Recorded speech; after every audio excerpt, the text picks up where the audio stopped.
This week on Connections Cleveland, we dive into the Boys and Girls Clubs of America. We sat down with Cleveland's president and CEO, Ron Soeder, to talk not only about the impact on our community, but on the history of this national organization. Well, you have to go back all the way to 1860, Dashaway, Connecticut, when some socialites wanted to give newsboys etiquette, get them off the street, and they did it through an after-school program. So they found a place, so we're place-based.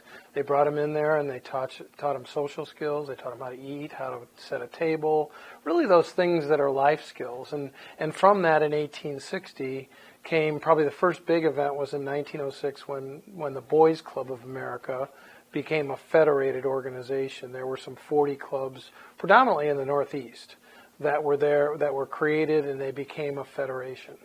And then we in Cleveland started in 1954 and really were driven by the steel business. So the steel mills wanted to have a place for their kids to hang out after school, to be safe, so that they could work, and that's how the Cleveland Club started. And then about 1970 or so, we started adding additional facilities. We opened a club in Mount Pleasant. We opened a club in the West Side. And then about 6 years ago, we started a campaign called Save Our Kids. We really felt we did a great job, but we're not reaching enough kids. So we raised about $13 million. We increased the number of clubs from 4 to 15. We increased the daily attendance from about 300 to 1,000. And today we have 14 clubs that serve 1,000 kids a day. Of those 1,000 kids, about 330 are teenagers. So we really want to be that place in the urban community where kids can be safe. They can have people that care and love them, and they can have exposure to things that they normally wouldn't get at home. It's a free option once power hour is over. You can play in the gym, you can play in the art room, you can do anything. You can come in here and practice and stuff, do a lot.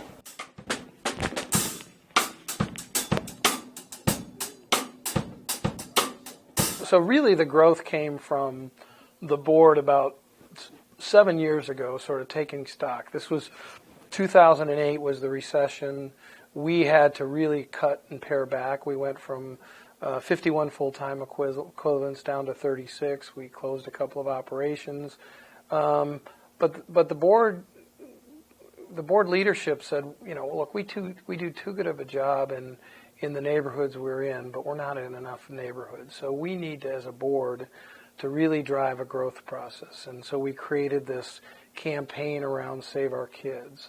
And, some of the look at Save Our Kids were this really tough and edgy campaign, which I'll show you some of the boards, but about, Richard being a gym instructor or being in a gang.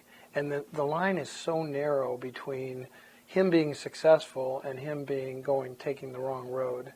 And so the board put up about $4 million. We were able to raise about $12.5 million. We changed our strategy from owning buildings to partnering with the schools. So the building you're in today at Broadway is the only one we own, and we have partnered now with the school district.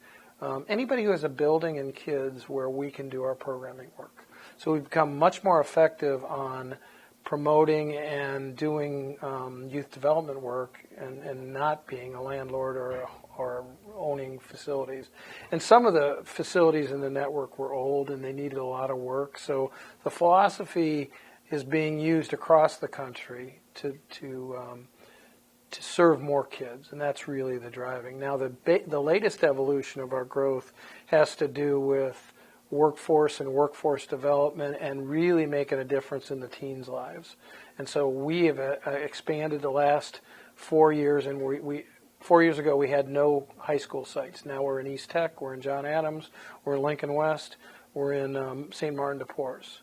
So we have built and opened clubs inside of high schools with the idea that let's help these young people learn what it takes to get a job, what skills they need, how they need to approach it, and those that are going to get 2-year degrees or certificates, let's help them do that so they can be productive and enter the workforce at a level that the economy needs. Because if you talk to employers in Cleveland, they'll tell you, I can't find somebody that'll come to work and be reliable, that'll stay drug free. I can teach them the skills I need for the job. I just got to get beyond those two first entry points, which are pretty low. Show up and work on a daily basis and stay drug free.